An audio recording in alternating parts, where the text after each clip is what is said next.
চাঁদপুরের আলোচিত বালু খেকো সেলিম খান, সিনেমার মতোই উত্থান পতন। শেরপুর ময়মনসিংহে বন্যার পানি কমলেও বাড়ছে জামালপুরে। এবং মণ্ডপে মণ্ডপে চলছে দেবী দুর্গা বরণের প্রস্তুতি।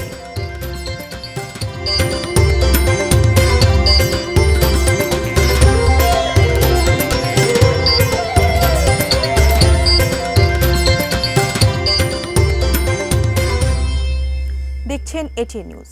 সারা দেশের সর্বশেষ খবরাখবর নিয়ে এটিএন নিউজের নিয়মিত আয়োজন দেশের খবরে আপনাদের আমন্ত্রণ জানাচ্ছি আমি মারিয়া শিমু। শুনছিলেন সংবাদ শিরোনাম,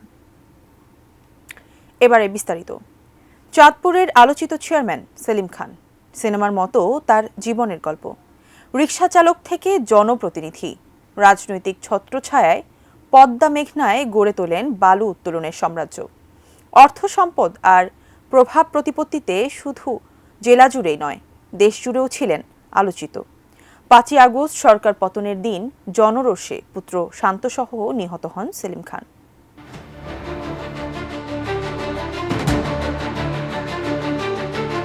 সেলিম খান গল্পের চেয়েও চমকপ্রদ তার উত্থান পর্ব। হতদরিদ্র ঘরে জন্ম, ছিলেন রিকশা চালক। অতীত মুছে একসময় তার নামের সঙ্গে যোগ হয় বিশিষ্ট ব্যবসায়ী, সমাজসেবক এবং নেতা। ২০১১ সালে নির্বাচিত হন চাঁদপুরের ১০ নম্বর লক্ষ্মীপুর মডেল ইউনিয়নের চেয়ারম্যান। পরিচিতি পান সেলিম চেয়ারম্যান নামে। অস্ত্রের ভয় দেখাইয়া, ইয়াবার ভয় দেখাইয়া এইভাবে নিছে, কিলাইছে, মারছে, অনেক অত্যাচার করছে। চেয়ারম্যান হওয়ার পর আর পেছন ফিরে তাকাতে হয়নি তাকে। মেঘনা নদীতে অবৈধ ড্রেজিং আর একচেটিয়া বালু ব্যবসায় তিনি বনে যান শত কোটি টাকার মালিক। জেলার সাবেক মন্ত্রীর ছত্রছায়ায় হয়ে ওঠেন বেপরোয়া। নদীর বালুতে তার একচ্ছত্র দখল। নির্বিচার বালু তোলায় নাম হয়ে যায় বালু খেকো সেলিম চেয়ারম্যান। গড়ে ওঠে অর্থবিত্তের বিশাল সাম্রাজ্য।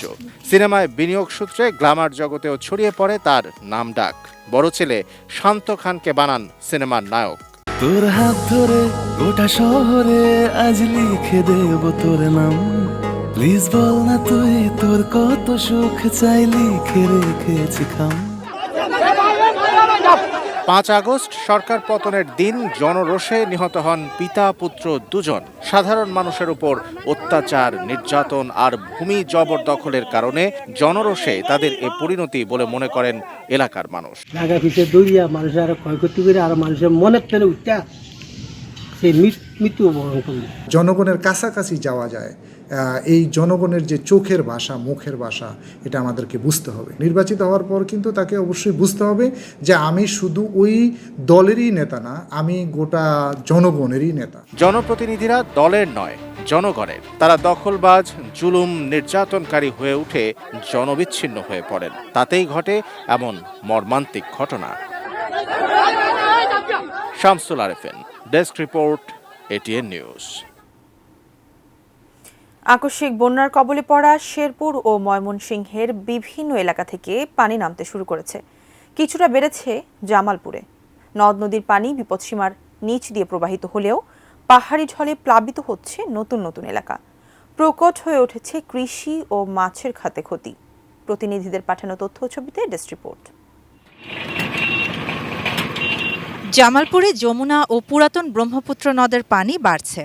পাহাড়ি ঢলে জিঞ্জিরাম নদীর পাথরের চর এলাকায় দেখা দিয়েছে ভাঙন। যমুনার পানি বাহাদুরাবাদ ঘাট ও জগন্নাথগঞ্জ ঘাট পয়েন্টে এবং ব্রহ্মপুত্র নদের পানি জামালপুর ফেরিঘাট পয়েন্টে বৃদ্ধি পেয়েছে। তবে সব পয়েন্টেই পানি বিপদসীমার নিচ দিয়ে প্রবাহিত হচ্ছে। শেরপুরের সীমান্তবর্তী উপজেলা ঝিনাইগাতি, নালিতাবাড়ি ও শ্রীবর্দীতে বন্যার পানি উজান থেকে নামতে শুরু করলেও ভাটি এলাকায় নতুন নতুন এলাকা প্লাবিত হয়েছে। বন্যার কারণে রোপা আমন ধান ও সবজি সহ সব ধরনের ফসল এবং মাছ চাষিদের ব্যাপক ক্ষয়ক্ষতি হয়েছে। ক্ষতিগ্রস্ত অধিকাংশ আঞ্চলিক মহাসড়ক সহ গ্রামীণ রাস্তাঘাট ও বাঁধ। আর বৃষ্টি না হওয়ায় ময়মনসিংহের হালুয়াঘাট, ধোবাউড়া উপজেলার বন্যা পরিস্থিতির কিছুটা উন্নতি হয়েছে। তবে এখনও এই দুই উপজেলার নিম্নাঞ্চলে প্রায় ৩০,০০০ পরিবার পানিবন্দী হয়ে আছে। নষ্ট হয়েছে হাজার হাজার একর ধানক্ষেত। এদিকে বৃষ্টি কমে গেলেও জলাবদ্ধতায় নাকাল নোয়াখালী জেলার মানুষ। নোয়াখালী জেলা প্রশাসকের কার্যালয়, পুলিশ সুপার কার্যালয়, ডিবি অফিস, জেলা রেকর্ড রুম, ডিসি এসপির বাসভবনের নিচতলায় পানি। এতে ব্যাহত হচ্ছে দাপ্তরিক কার্যক্রম। Shahana Jahan, desk report, ATN news. Kailash থেকে মর্তলোকে আসবেন দেবী দুর্গা। মণ্ডপে মণ্ডপে চলছে তাকে বরণের প্রস্তুতি। প্রতিমা তৈরির কাজ শেষ, চলছে রং তুলির আঁচড়। বিস্তারিত ডেস্ক রিপোর্টে।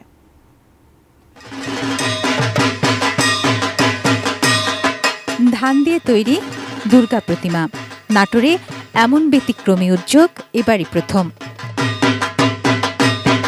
প্রতিমা শিল্পী বিশ্বজিৎ পালের এই দুর্গা প্রতিমা গড়তে সময় লেগেছে 1 মাসেরও বেশি।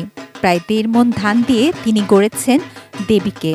প্রথমে মাটি দিয়ে প্রলেপ তৈরি করি, মানে স্বাভাবিক যে প্রতিমা তৈরি হয় সেভাবে তৈরি করি। আঠা দিয়ে বিভিন্নভাবে সুন দিয়ে হাত দিয়ে ধীরে ধীরে ধীরে ধীরে ধীরে ওনাকে আমি আস্তে আস্তে গোটা ধানটা সাজাই। ধানে সাজানো এই দুর্গার পূজা হবে নাটোর শহরের লালবাজার কদমতলার রবি সুতম সংঘের মণ্ডপে। এমন শৈল্পিক কারুকাজে মুগ্ধ ভক্ত ও দর্শনার্থীরা। এবার ধানের ঠাকুরটা সবার কাছে আকর্ষণ। বাংলাদেশে এই প্রথম নাটোরে এরকম একটা প্রতিমা তৈরি হয়েছে ধানের, যেটা দেখে আমরা অনেক খুশি, পাড়ার সবাই খুশি হয়েছে। নীলফামারী জেলার 810টি মণ্ডপে এবার দুর্গোৎসব পালিত হবে। ব্যতিক্রমী উদ্যোগ নিয়েছে শ্রী শ্রী আনন্দময়ী কেন্দ্রীয় কালীমাতা মন্দির কর্তৃপক্ষ। বিভিন্ন শিক্ষা প্রতিষ্ঠানের শিক্ষার্থীদের হাতের ছোঁয়ায় যেন প্রাণ পেয়েছে মন্দিরের রংচটা দেয়ালগুলো। মায়ের একটা প্রতিচ্ছবি আঁকার চেষ্টা করছি। আমরা চেষ্টা করতেছিলাম এই পুরানো ওয়ালটাকে নতুন করে কিছু করা যায় কিনা, যাতে করে দর্শনার্থীরা আসলে এটা উপভোগ করতে পারে এবং মায়ের যে দর্শন সেটাও যেন করতে পারে।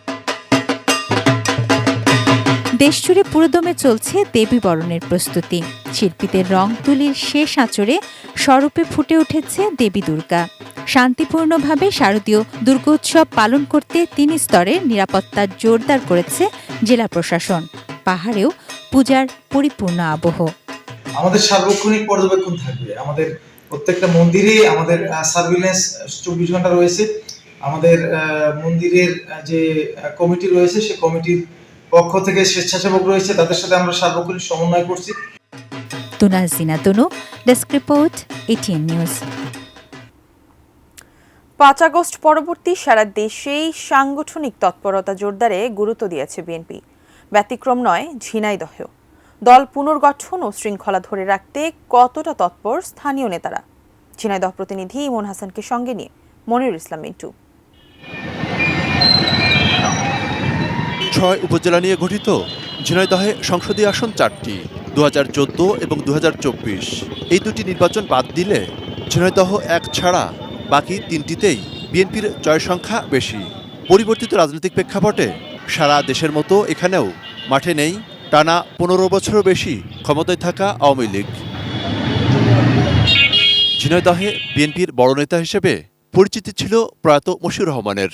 তার মৃত্যুর পর নিয়ন্ত্রণ প্রতিষ্ঠা করতে সক্ষম হন তারই চাচাতো ভাই বর্তমান সভাপতি অ্যাডভোকেট এম এ মজিদ। এখন তার প্রধান প্রতিদ্বন্দ্বীও পরিবারেরই একজন মশিউর রহমানের ছেলে ডাক্তার ইব্রাহিম রহমান বাবু। আমি কাউকে নিয়ে সমালোচনা করতে চাই না, শুধু একটি কথাই বলতে চাই, ঝিনাইদহ জেলা বিএনপির নেতৃত্ব ঐক্যবদ্ধ। এখানে দ্বিতীয় কোনো মেরুকরণ, দ্বিতীয় কোনো ব্যক্তি বা দ্বিতীয় কোনো প্রতিষ্ঠান এমন কোনো কিছু এখানে নাই। বিএনপি এখন নতুন নেতৃত্বকে বেশি গুরুত্ব দিচ্ছে। এক্ষেত্রে এক সময়ের ছাত্রনেতারাই নিজ নিজ এলাকায় অবস্থান শক্ত করার চেষ্টায় আছেন। 2008 যদি আমরা বাদ দিই, সেই নির্বাচনও কিন্তু প্রশ্নবিদ্ধ নির্বাচন। আমি বিস্তারিত ব্যাখ্যায় যেতে চাই না। তা 2014 থেকে যদি বাংলাদেশে নিরপেক্ষ নির্বাচন হতো, তাহলে 1991, 96 বা 2001-এর যে রেজাল্ট হয়েছিল সেটারই পুনরাবৃত্তি হতো। এলাকাটি জামাতেরও শক্ত ঘাঁটি। তাই প্রশ্ন ছিল, আওয়ামী লীগের অনুপস্থিতিতে জামাতকে কিভাবে মোকাবেলা করতে চায় বিএনপি। তো জামাত তারা চেষ্টা করবে তাদের মতো, আমরা আমাদের চেষ্টা চালিয়ে যাচ্ছি। তারপরেও সর্বশেষ কথা হচ্ছে যে কাদের জনপ্রিয়তা কত বেশি সেটা অতীতেও প্রমাণিত হয়েছে, বিশেষ করে এই ঝিনাইদহের মাটিতে যে বিএনপি সব থেকে জনপ্রিয় দল, আশা রাখি ভবিষ্যতেও প্রমাণিত হবে। দলীয় ঐক্য এবং সামাজিক সম্প্রীতিকেই এখন বেশি গুরুত্ব দেওয়ার কথা জানান তারা। যারা স্বৈরাচার শাসকের অনেক অত্যাচার নির্যাতন করেছে, এমন কোনো নেতাকর্মীদের বাড়ি ঘরদোর হামলা ভাঙচুর এমন কোনো কিছু হয়নি এবং আমরা সেটা 100% কন্ট্রোলে রাখছি। প্রত্যেকটা মন্দিরে আমরা আলাদা আলাদা আমাদের দলের নেতৃবৃন্দ এবং হিন্দু সম্প্রদায়ে একটা আইন শৃঙ্খলা বা শৃঙ্খলা রক্ষা কমিটি একটা গঠন করেছি। Monirul Islam Mintu, ATN news, Jhenaidah. দেশের খবরে নিচ্ছি ছোট্ট একটি বিরতি। বিরতির পর আরো যা থাকছে। চাঁদাবাজদের হাতে বেদখল কেরানীগঞ্জের হযরতপুর পশুর হাট।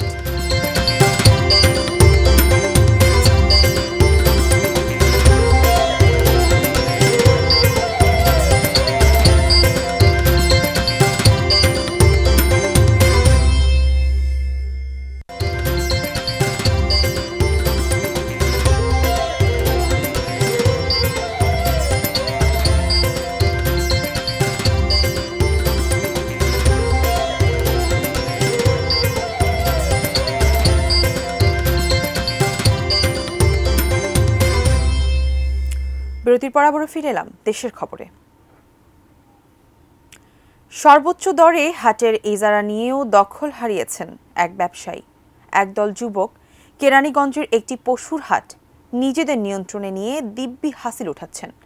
সমন্বয়করা দিয়েছেন হুঁশিয়ারি, প্রশাসনও তদন্ত কমিটি গঠন করেছে। আরও জানাচ্ছেন শারমিন রিহা, ক্যামেরায় ছিলেন সঞ্জয় মজুমদার। দাবিতে পারেন আপনি কোন বিষয় করতেছেন? কোন বিষয়? ঢাকা ইউনিভার্সিটি কিসে পড়তেছেন? সায়েন্সে। হ্যাঁ? ঢাকা ইউনিভার্সিটিতে কিসে পড়তেছেন? কিসে? বুঝলাম না, কোশ্চেন বুঝলাম না। তারা ইজারাদারের লোক না, তবে পশুর হাটে হাসিল আদায় করছিলেন। এই যুবকরা তাহলে কারা? সহজ প্রশ্নেরও উত্তর স্বাভাবিক নয়। আপনারা ঢুকছেন, আপনাদের সহযোগিতায় ঢুকছে ওরা, বলবো না কিছু না। আপনার নাম কি? নামটা কি? এত কিছু দেখতে হবে কেন?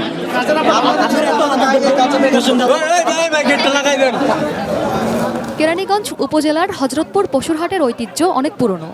পশু কেনা বেচায় বড় আস্থার জায়গা এটি। সপ্তাহে একদিন হাট বাড়ে, দূর দূরান্ত থেকে মানুষ আসে। কিছুদিন ধরে কয়েক হাট ধরে আমরা গরু কিনলে 4-5 জন আমরা হাসিল করি। এইদিকে টানে একটা স্লিপ দেয়, ওই স্লিপ 2 নম্বর স্লিপ দেয়, রাস্তায় বেরোলে আবার আম করে ধরে। 5 আগস্ট পট পরিবর্তনের পর থেকেই বদলে গেছে দৃশ্যপট। একটি মহল জোর করে দখলে নিয়েছে হাটটি। কেরানীগঞ্জ উপজেলা পরিষদের তথ্য, হাটটির সর্বশেষ ইজারাদার মোহাম্মদ মুজিবুর রহমান 50 লাখ টাকা সর্বোচ্চ দর হাঁকিয়ে গত মার্চ মাসে হাটটির ইজারা নেন তিনি।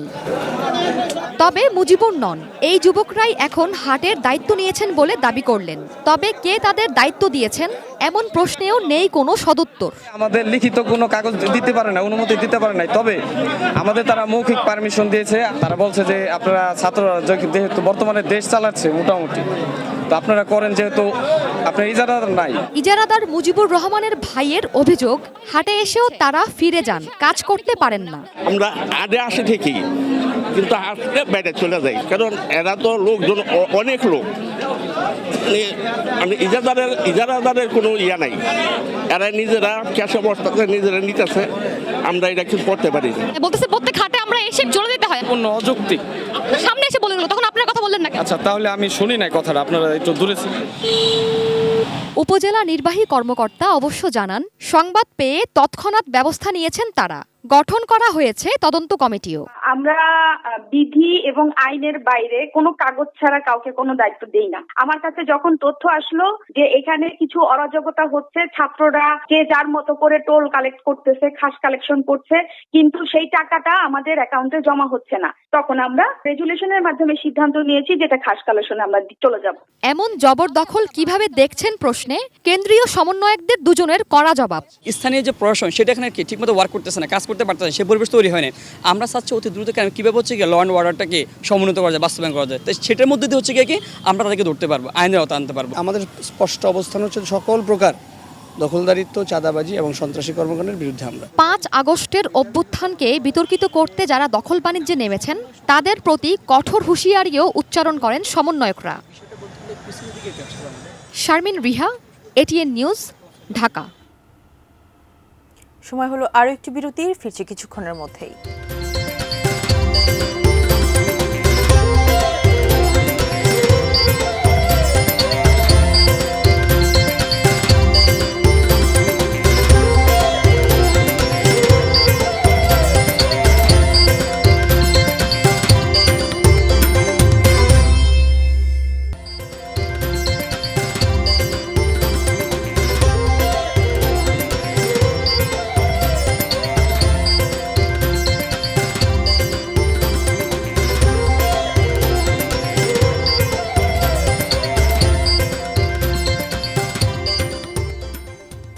বিরতির পর আবারও আমন্ত্রণ দেশের খবরে।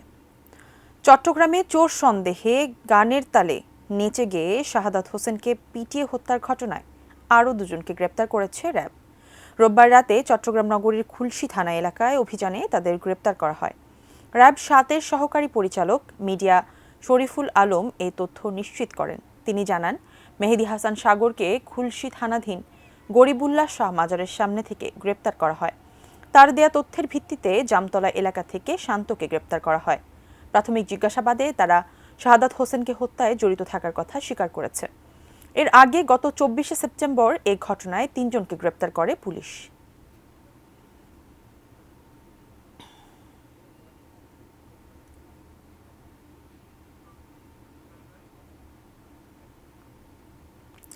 এই ছিল দেশের খবরের সর্বশেষ। কাল আবারও দেখা হবে একই সময়। সে পর্যন্ত সবাই ভালো থাকুন, দেখতে থাকুন ATN।